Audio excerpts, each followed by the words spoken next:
So it's a late midweek again. Apologies for this update being not being on a Wednesday evening. I was at Lama yesterday and I didn't get back till quite late, so the Wi-Fi signal wasn't good enough to post it. Anyway, this update isn't about Lama. I'm going to put that in on Sunday, so talk to a few interesting people and my take on machinery and looking around the show. I know a lot of other YouTubing farmers have put their own versions from the Lama event, but I think it's always interesting if everybody focuses on different things and talk to different people. So last Sunday, I didn't realise till I edited it that the answering the questions from the previous update that I say now I'm going to do at the start, and I didn't put them in Sunday because it made Sunday's update too long. So thanks very much yesterday for everybody coming and saying hello, and the feedback from the videos is fantastic, which is great. Thank you for that, and nice to meet so many different people who watch these from all over the country. So thank you for that. I always enjoy that. Just to also highlight that on the 22nd of January, I will be hosting the Kent Agricultural Society's annual conference, their annual farming conference, at the Kent Showground. I spoke at it last year. They've asked me to host it this year, which is fantastic. Great to see some of you down there in Kent.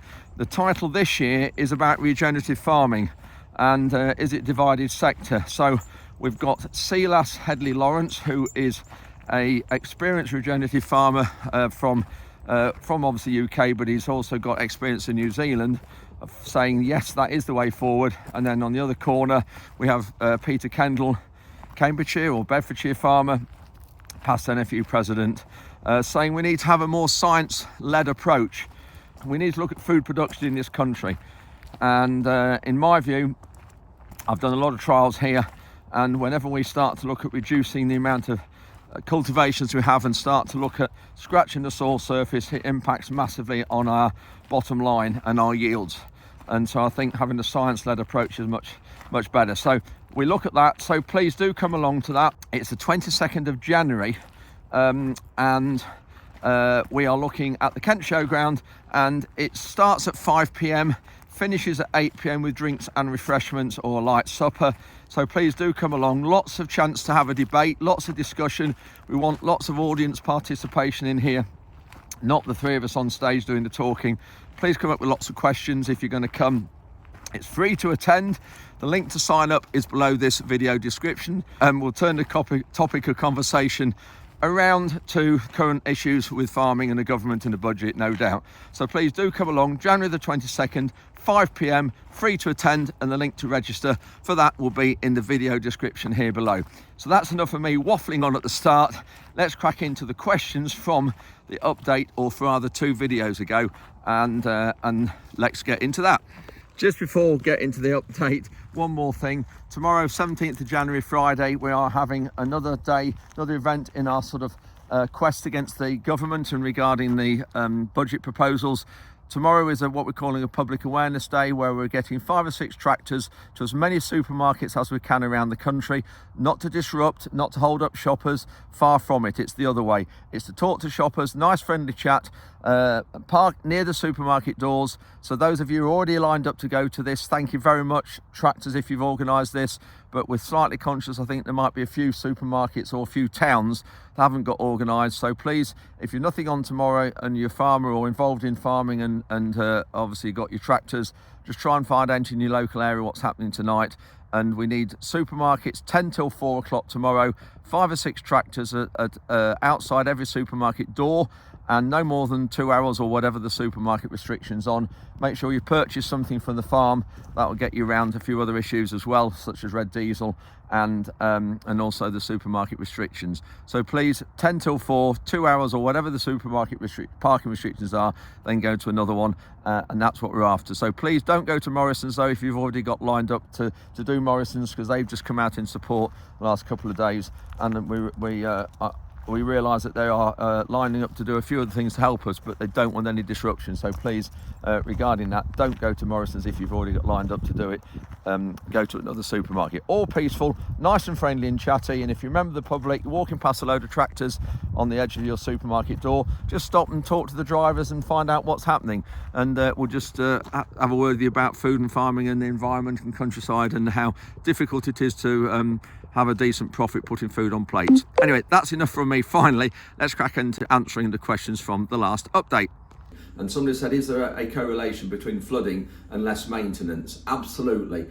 We are seeing far more flooding now and than we used to have, but the rainfall, when I look at my rainfall figures, hasn't changed much. But I will actually touch on this further in this update, so keep your eye out for that. Also, quite a few people are saying regarding tractors, we need to go for a 6250R, so the 250 horsepower instead of the 215. But the 250 horsepower is more weight as well, besides more money as well. So for us, I think actually the 215 is okay, is what we want. And were Simba discs made under license? Yes, I think there were, but again, I'm going to get Guy to go through all that, who was the MD of Simba, when he comes and makes an appearance on the waffle. Solar, what's my view on solar? Well, big scheme just near me announced. One of the landlords of the estate, not mine thankfully, across the road, has put 2,400 acres an application in for solar. Not that person, but there's a whole load of farmers in that area done that, just near me across the other side of the A17. But I'm very much mixed on this, because I think the problem we've got, if we were paid enough for food and if we made enough returns from farming and growing food, we wouldn't need solar. It's as simple as that. But in my view, having some solar to help prop up the rest of the farm, if we can't get our food prices higher and our crop prices higher, then I don't see a problem with it, because it's all about financial. A farm is a business, and we need to make the most of our asset, which is the land, to the best of our ability. Now, if you're a tenant farmer and that farm is taken away from you, then that is not good, because that's your livelihood gone. So I'll say I've got mixed feelings on that. Continuous wheat and take-all.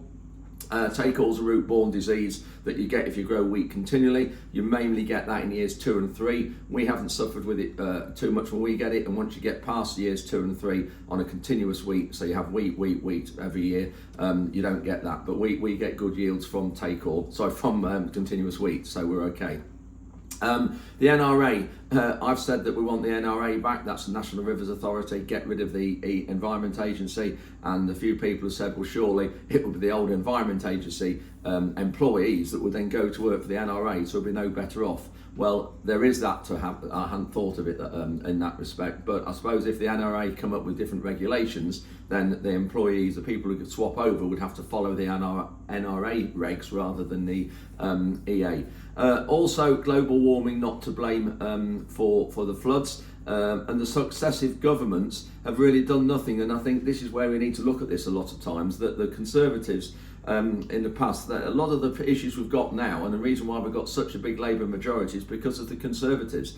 And we need to just realise that, I think. And when you start to look at global warming isn't to blame for floods, someone said, well, you could look at the amount of rainfall we used to get compared to now. And we had some big rains though, so I think probably the weather's changed slightly, but I don't know whether you'd actually call it down to global warming. And of course you've got all these people saying as well about the geoengineering, which I'm not up on that. But the one thing I will say is that the government have got a plan. They want 58 houses a day to be built in this parliament in these next 5 years. That's a huge amount, but the problem we've got is that the infrastructure isn't changed. So if you're going to start building all those houses, surely you start with the water network, the river network. Get those sorted before you start building the houses. But to my mind, they go backwards way on. Everybody does, or the governments do.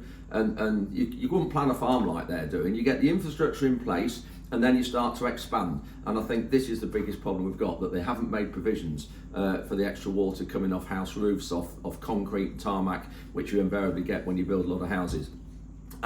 Also, looking at open lock gates at Boston, and some people have said about that's causing issues. We know that's a big issue there, and we can't get more water out the lock gates at Boston because it's a bottleneck.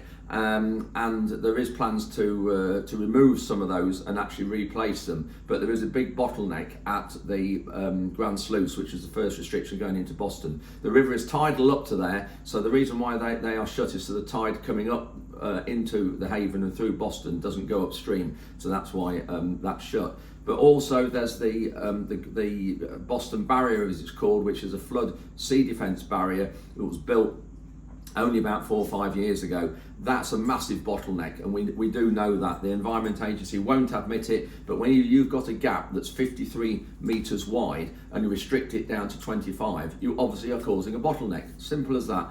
But we are just going to keep working on this one. Another one was, why won't the EA pay compensation to farmers affected by floods? Well, they should do, because in my mind and everybody's mind, they're not doing the jobs, but they just seem to be untouchable.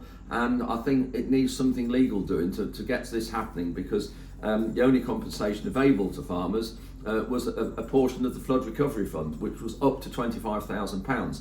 But the amount of money that some of the flooded farmers have lost, and you've seen from my videos with Henry and others around Lincoln, the amount they've lost is far, far more than that. So the EA just seem untouchable, which is wrong. Another question, why is the Manitou taking a long while? Well, it went in just before Christmas, so of course the dealership was closed for 10 days around that period. They then had to order the parts. The parts have only just arrived yesterday, so B&B Tractors service manager rang me yesterday. The problem is the pipes have gone right inside the boom, so it's really difficult to work in that space. There's a tray that the boom's all fastened on that they slide out. So I'm gonna try and get in there next week to get some videos and show you how it is inside the boom. But of course, with it being a triple stage boom, there's a lot of hydraulic pipes encased in there, and it's not an easy repair. So we'll hopefully get it back within the next week or so. But we have got one, as I say, so we're okay. So that's why the Manitou's taken a long while.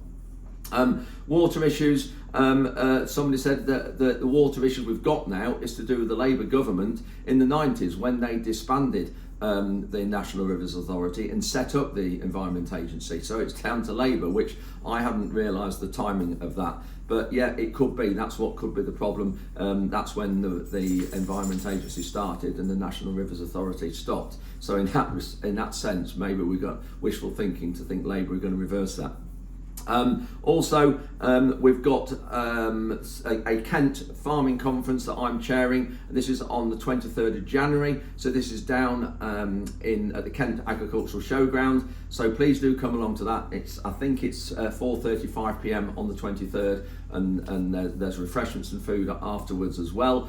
And we've got two really good speakers, and the topic is regen and looking at regenerative agriculture. And we've got one person talking, I think that's Peter Kendall, on talking about the standard farming system, if you like, which I call doing it properly on our heavy soils. So Peter's talking about that, and then we've got I can't remember the name of the person talking about, I think it's somebody Headley Lewis is talking about, and apologise if you're watching this, I can't remember your Christian name, but we're talking from the regen side, and then we're going to have lots of questions from the floor as well. So please look out for that. I'll put the link below to register for that. So 23rd of January, 5 p.m. I think it is, at the Kent Agricultural Showground. So look out for that.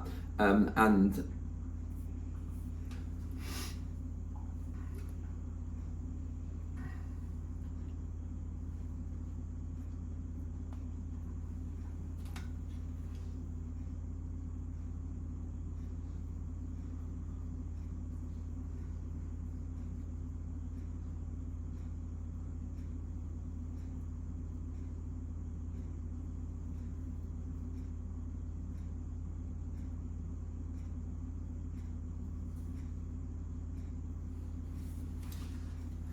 so one other point I just wanted to read out. I just wanted to read a comment from a farmer actually not too far away from here, when we were looking at the amount of water going through Boston and the problems, because I think this is really, really relevant, and some of you local farmers will understand this. So he says, in 2017 there was a consultation in Helpingham Village Hall with the Environment Agency regarding the decommissioning of the pumps of the South 40-foot drain outlet in Boston. Now that's one of the rivers that come into Boston near the barrier, and then it goes out to sea. And the pumps were actually decommissioned and taken out, and then all the water coming into that area via a lock.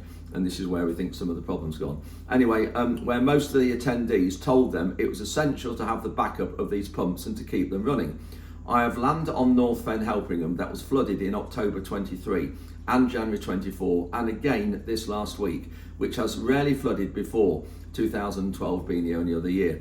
Flooding caused by Helpingham O overtopping, which is flowing directly into the South 40-foot, takes its level from here. I have 20 acres flooded, but with neighbours' land it has flooded approximately 200 acres in the fen. Pressure must be put on the relevant authorities to provide the option of pumping water at the Blackpool Sluice pumping station, or these fields will have to be taken out of food or these feed production and put into the sustainable farming incentive, as Henry has done. I hope the increasing risk of flooding from the south 40-foot drain may be addressed as a matter of urgency. The authorities may not consider agriculture is worth protecting, but all the electricity infrastructure on the Bicker side of the drain, that's an area in Lincolnshire, may be regarded as being of value, as this may influence some investment. So that's from a farmer in the area who's got massive problems. We know there's problems with that area. The pumps should not have been decommissioned at the end of the South 44. But of course, the environment agencies say they've done all the studies and they've done the research and it makes no difference. Absolutely ludicrous. And this is where it's wrong that they can just do what they like to an area and cause a massive amount of problems to water. Anyway, we are going to keep going on this. We've got lots happening, lots of meetings taking place. And so please just keep watching this, and anybody who has any issues around the country, please do comment. Please do send me comments, and you can send me videos as well, and I will read them out like this one, so I think it's relevant that we really keep the pressure up. So there you can see lots of different topics there for the questions. Thank you for that. And yeah, 10 to 12 minutes there of me answering them. So now we go into visiting a Cambridgeshire farm who some of you know very well, and I suppose related to me by marriage. Some of you will remember I was down in Essex talking at a farmer discussion group, and I called in here on the way back and had a quick look round, and this is that visit. I've just come back from Essex talking at the Steeple Bumpstead Agriculture Discussion Society, I think that was called. I had a great night last night, and just on the way home, and just called somewhere to see a friend on the way home. There we go. I wonder who that could be. I don't think Michael's here, and apparently James is in a meeting, but Tom is here, who does all James's filming, so I'll catch up with him unless James has come out of his meeting. There's the new shed that they're building. Just having a walk around the yard with James and Tom, who does the filming, and somebody's been to see James. That's full of mustard there.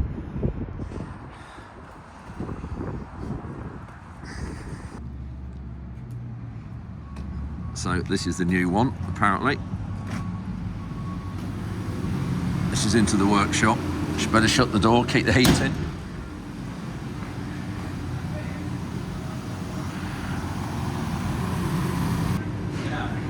So we've got local dealer here doing a service on one of the combines. A lot of his spares and things are stacked up here.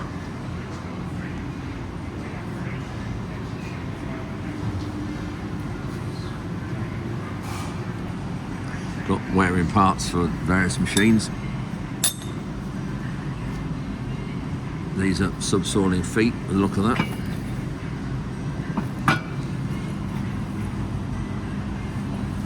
That will sit like that. That looks like that's off a Simba. So James, we're in your class store here. What you said you call this impress stock? I've never heard of this. Yeah, so what goes on here? Each combine has its own box. Yeah. And then they've got the parts in here and the part numbers, and then the quantity.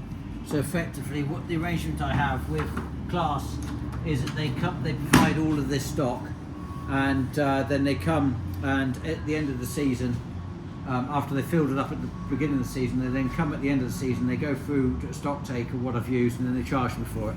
So I then have a quantity of stock on this farm through the season. I haven't got to keep going to the dealership to get stuff all the time. Right, yeah. We have it here, and it's pretty much the most replaced parts is what we will stock here with an agreement with them. And I've got it with others, with Spaldings, I've got it with Horsch. Yeah. So you look here, for example, that this will be... Yeah, see those tines? These will all be impress stock. These up here, a lot of wearing parts. Yeah. All the you know, all the points and things like that. All the yeah. They're all on it, and it's just so that, you know, it's easy for us to come and tell somebody to come here and grab a Did you just put that in the wrong part? No, I did not. It was down there. It was already... Dear, oh dear. You're interfering. No, of course I wouldn't do that. So have you got neighbouring farmers come and use it as well? No, they won't come and... Right. So it's just for you? Just for us. Yeah. One of the things, the reason we did this was originally when we were changing machines, we then found that suddenly we had all this stock that actually had no value when you went to sell it. Yeah, yeah. So if it's an impress stock, they take that stock back because you've changed the machine. Yeah. It doesn't cost you anything. And the cost for us in running around the county looking for bits all the time because we broke this, broke that. Yeah. Trying to find it. And the downtime, I can say that. We're running 24 hours a day.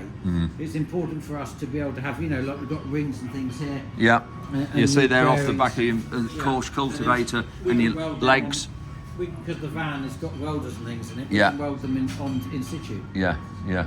We have to recut them though. Yeah. We have to cut them to get them back round. and Back weld round them up. again, yeah, yeah. No, I Instead see of that. stripping the whole thing Yeah, apart. yeah. And then you've got your Spalding's ones down in here. Yeah, there's a lot down here. So Yeah, so we've got shelves of it. we've got a lot of horse rams if you ever need any. Really? Huge amount, yeah. What are they for? From when Simba stopped doing horse, I got them all for when and so I've got boxfuls of rams for every horse machine you can imagine. So it's giving you an idea. You mean when it's... what's it going to cost me there? Oh, I know who you're into. Family, mate, family rates, James.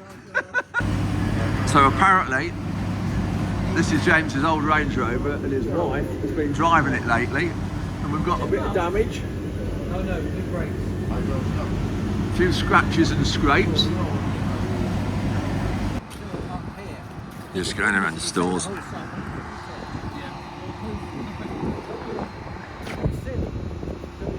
So James, these buildings, when did you put this up? 2008. Yeah. Started in 2007. That's the one that started to fall down. 2012. There's three there. In 2015.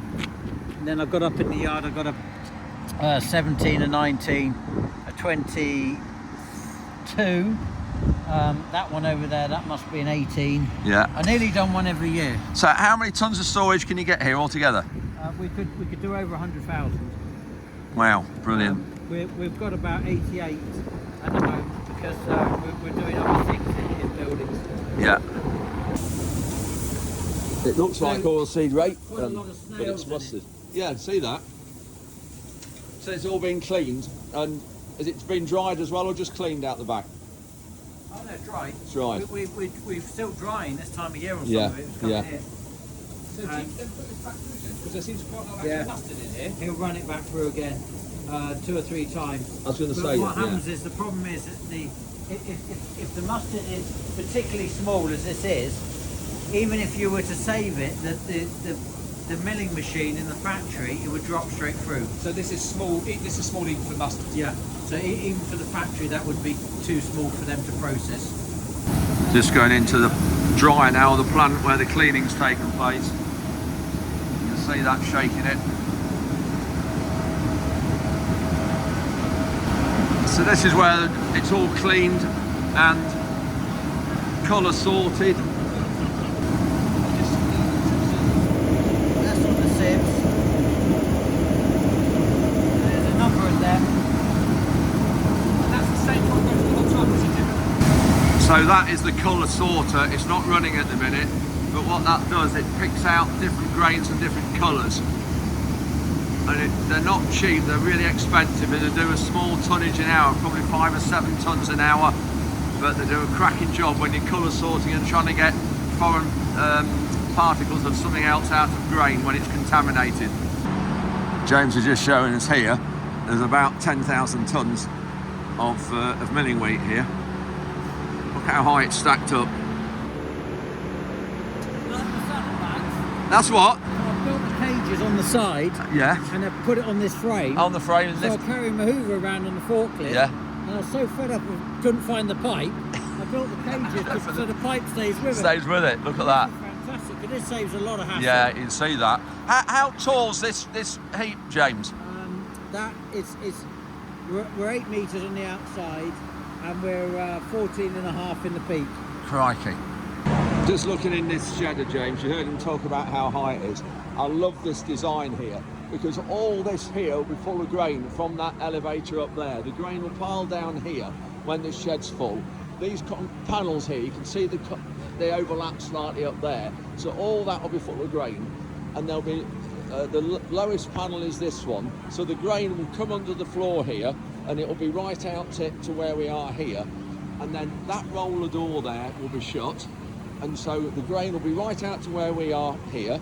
So the forklift will come in, keep bucketing the grain out here, and this will keep gradually dropping above the panels here until you can take these panels out, and then you can drive fully onto the shed here. But the fantastic design, and he's got lots of these sort of cubby holes. I can't remember what James calls them now, but he's got these dotted all the way along the sheds and in every shed. It's an absolutely fantastic design. So just looking at James's sheds down here, you can see again the same design. Those 3 vertical doors where you can get into the sheds. It's just brilliant here. This is his new building, I think a machinery shed, I think this is going to be. They're just setting the pads now for the stanchions.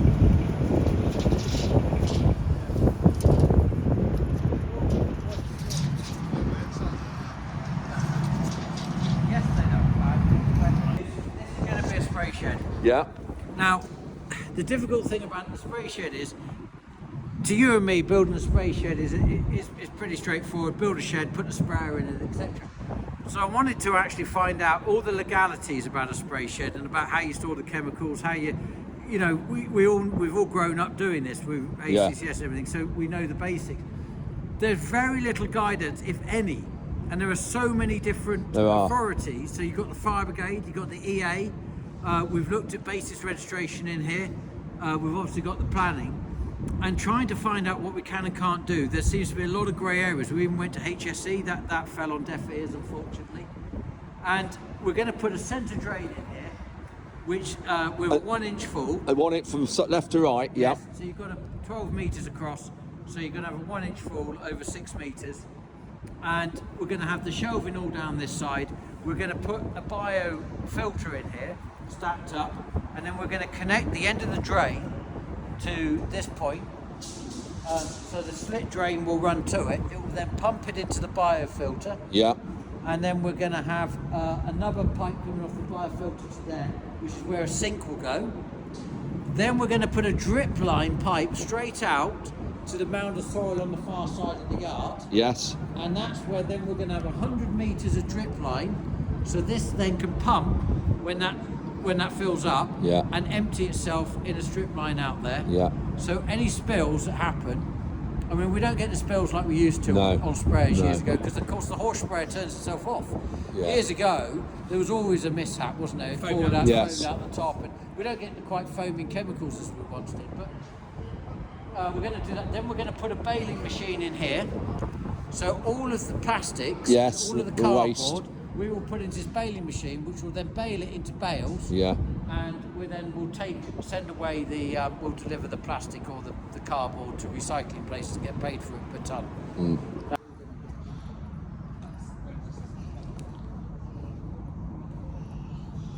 So is it going to be used for machinery? We'll let James tell us about this in a minute. Anyway, so because we haven't got they paint them up each year. Right, okay. And they tea-cut and buff up the paintwork. So the wheels look as though they've been painted. Yeah, they have. Yeah, every year they do them. Make them smart again. 14 seasons or something that's done, and it's a fantastic drill. Yeah.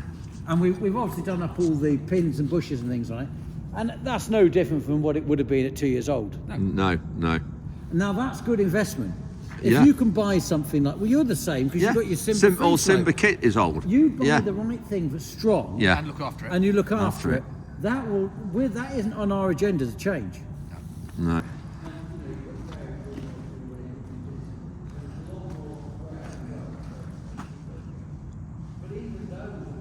Same in a strange way. Yep. Because if I'm paying finance on them now, and I go to change to new ones, often if you're changing from 4 to 3, the difference isn't always as great as you think. No.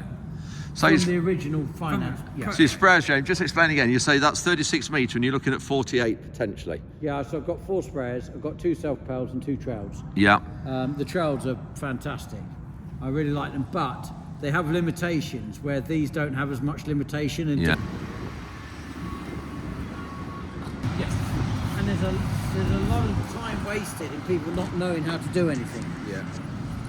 Yeah, you can see the different colour here straight away. Crack, it's quite dazzling. Smells like harvest. Yeah, yeah. Let's have a look at that. Yeah, look at that. This is completely much bigger. Absolutely, yeah, it is. So clean, isn't it? This is ready to go out. Spotlessly clean. Yeah. This is all been for the colour sorter. Right, yeah. So thank you, James, for spending time with us today. Are you actually filming this? Yeah, I am filming now. One thing I'm just a bit concerned about: how we're doing on the weight treatment and the weight comparison. I think that Michael's looking like he's anorexic. Well, I think I'm going to pass the word down on the lunch we've just had today. Yeah. Just Oh, but did you notice I had no pudding? No, but it's a double portion of fries you had. Is that so Did I? Thank you, James. Always great to Pleasure, see you. Thank pleasure. you. James has just said we haven't finished recording, so we're doing something again, and I don't know what he's going to say. I feel that I need to come down to size. On that note, we're going. Thank you, James. So, look where I am.